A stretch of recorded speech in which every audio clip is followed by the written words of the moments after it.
50장까지의 말씀입니다. 이사야서 48장부터 50장까지의 말씀을 함께 보도록 하겠습니다. 이사야서 48장은 하나님께서 이스라엘 백성들을 향해 새로운 일을 행하실 것이다, 이렇게 이야기하는 장면으로 시작을 합니다. 이 일의 대상이 되는 이스라엘 백성을 향한 하나님의 평가가 어떠한지에 대해서 먼저 살펴보도록 하겠습니다. 우리 48장 4절의 말씀을 함께 읽어보도록 하겠습니다. 내가 알거니와 너는 완고하며 내 목은 쇠의 힘줄이여. 예, 그렇습니다. 이스라엘 백성은 하나님 앞에서 여전히 이제 목이 쇠의 힘줄과 같다라고 이야기하는 머리를 숙이지 않는 백성입니다. 그러나 하나님께서는 이러한 완고함을 가지고 있는 백성임에도 그들의 죄를 묻기보다는, 그들의 교만함을 묻기보다는 그들 가운데 새로운 희망을 주신다고 약속하시고 계시는 것을 볼 수가 있습니다. 이스라엘 백성들이 아직도 완고함에도 불구하고 하나님이 이런 은혜를 베푸시는 이유는 무엇일까요? 우리 9절의 말씀을 함께 읽어보도록 하겠습니다. 내 이름을 위하여 내가 노하기를 더디할 것이며 내 영광을 위하여 내가 참고 너를 멸절하지 아니하리라. 하나님께서 새로운 일을 행하시고 이들 가운데 희망을 베푸시는 그 이유는 하나님의 이름과 영광을 위함이다라고 이야기합니다. 하나님의 놀라운 일은 이 사람의 상태나 죄의 유무에 따라 달라지는 것이 아니라 절대적인 하나님의 계획 가운데에서 나오는 것입니다. 어제 말씀드렸듯이 진흙은 토기장이의 원대한 계획을 다 이해하지 못하며 그 방향에 대해서 이래라 저래라 할 수 없는 존재입니다. 단지 순종하면 되는 존재인 것이죠. 그 순종하는 자들에게 하나님은 비록 부족하다 할지라도, 나약하다 할지라도 하나님의 영광 가운데 참여하는 놀라운 길을 열어주신다라고 말씀하시는 것입니다. 우리 11절의 말씀도 같이 한번 읽어보도록 하겠습니다. 나는 나를 위하여 것이라 어찌 내 이름을 욕되게 하리요 내 영광을 다른 자에게 주지 아니하리라. 이 말씀이 바로 하나님 안에 우리가 있다면 어떤 상황 속에서도 포기하지 않고 영광을 이제 소망하며 살아가야 하는 이유가 되는 것입니다. 하나님은 스스로를 위해서라도 하나님과 함께하는 그 사람들의 길을 욕되게 하지 않으시는 분이십니다. 하나님의 영광과 하나님의 이름을 위하여 이끄시는 분인 것이죠. 하나님이 우리를 포기하지 않으시고, 그리고 하나님이 우리를 버리지 않으시고, 그리고 우리들을 이끌어 주신다 이야기하고 있습니다. 따라서 하나님과 함께하는 것만이 우리들에게 있어서는 가장 중요한 일이라고 할 수 있겠습니다. 이것을 포기하지 않고 살아가는 우리가 되기를 진심으로 소망합니다.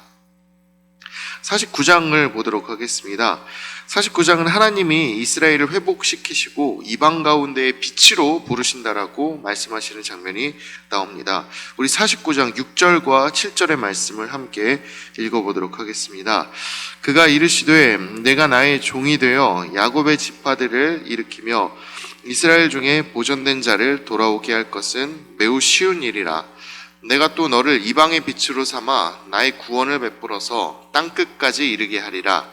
이스라엘의 구속자, 이스라엘의 거룩한 이이신 여호와께서 사람에게 멸시를 당하는 자, 백성에게 미움을 받는 자, 관원들에게 종이 된 자에게 이같이 이르시되 왕들이 보고 일어서며 고관들이 경배하리니 이는 이스라엘의 거룩하신 이 신실하신 여호와 그가 너를 택하였음이라. 이사야서에서 계속해서 이어져온 그 하나님의 계획이 이곳에까지 이르렀다라는 것을 우리는 바라볼 수가 있습니다. 하나님의 구원 계획에 대한 간단한 도표에 대해서 설명을 드리면 이렇습니다. 아수르와 바벨론에 의한 이스라엘의 심판이 가장 먼저 일어나게 됩니다. 하나님에 의해 세워졌던 이 아수르와 바벨론, 그러나 이 사람들은 교만하고 사치스럽고 그리고 다른 사람들을 압제하는 일을 일삼았던 그들의 이 잘못이 가득했습니다. 그렇기 때문에 하나님께서는 아수르와 바벨론 역시도 심판하시겠다 말씀을 하십니다. 그리고 그 심판의 종으로서 하나님께서는 고레스를 기름 부어 세우시고 바벨론을 쳐서 무너뜨리고 이스라엘을 구원에 이제 이르게 하셨습니다. 그리고 마지막으로 구원받은 이스라엘을 이방의 빛으로 삼아서 땅끝까지 하나님의 구원의 그 놀라운 소식을 전파하게 만드시겠다. 그렇게 너를 택하였다라고 이 말씀에서 이야기하고 있습니다.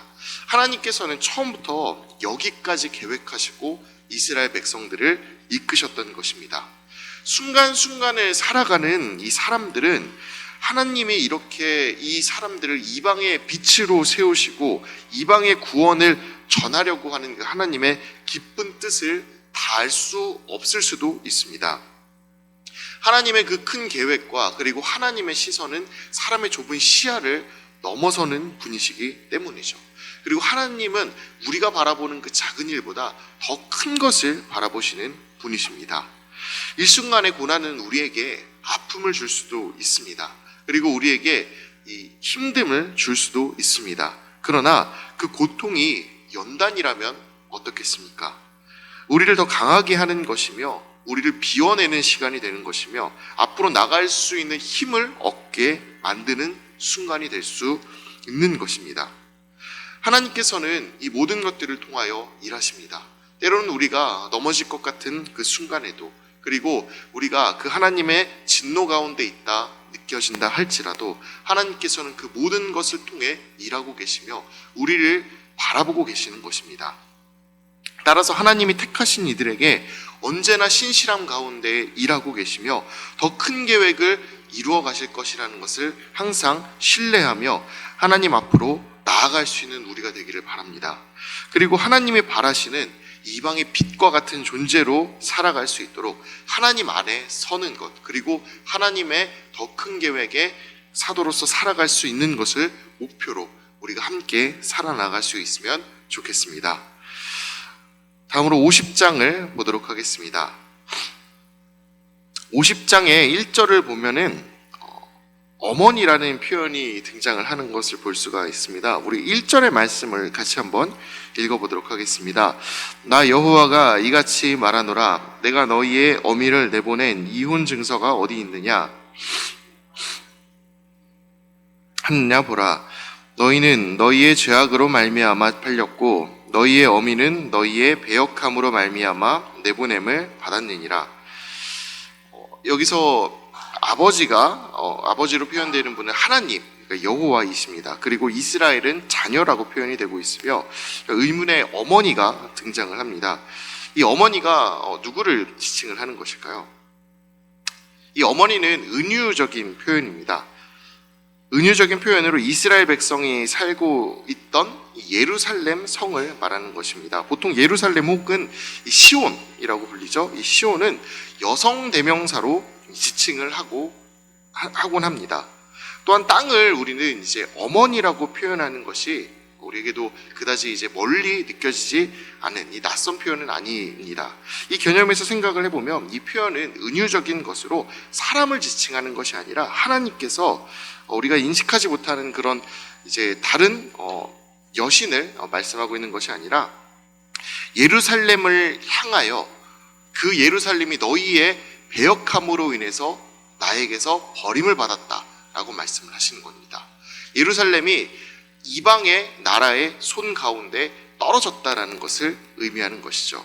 잠시 배역함으로 인해서 그 땅이 이방인들에게 내주게 되었지만 그러나 이혼 증서가 주지 않았다라고 말씀을 하시는 것, 이것에서 볼 때 하나님께서 영원히 그 땅을 버리지는 않으신다라는 것을 이 말씀을 통해 알 수가 있는 것입니다.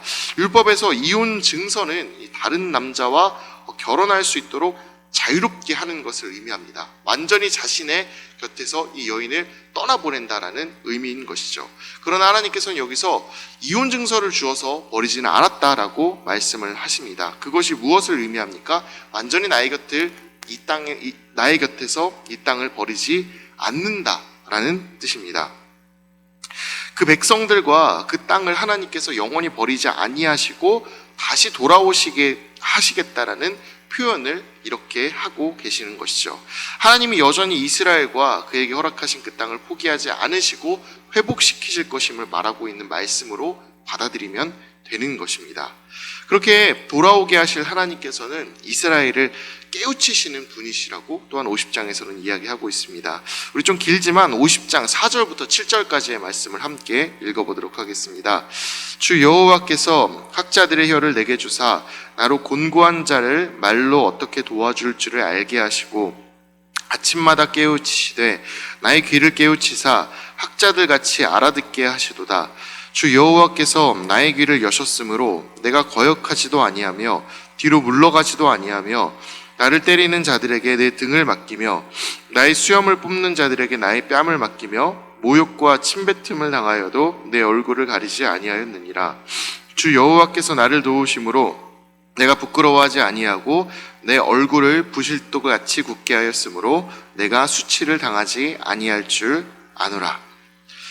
회복시키시는 그 하나님의 손길, 버리시지 않고 돌아오게 만드시는 그 하나님의 손길은 사람을 깨우치게 만들며 닫혀있던 그 귀를 다시 열게 하여 주시며 도움의 손길로 그 어려웠던 부분들 그리고 상처났던 그 부분들을 싸매고 보살피신다 말씀을 하십니다.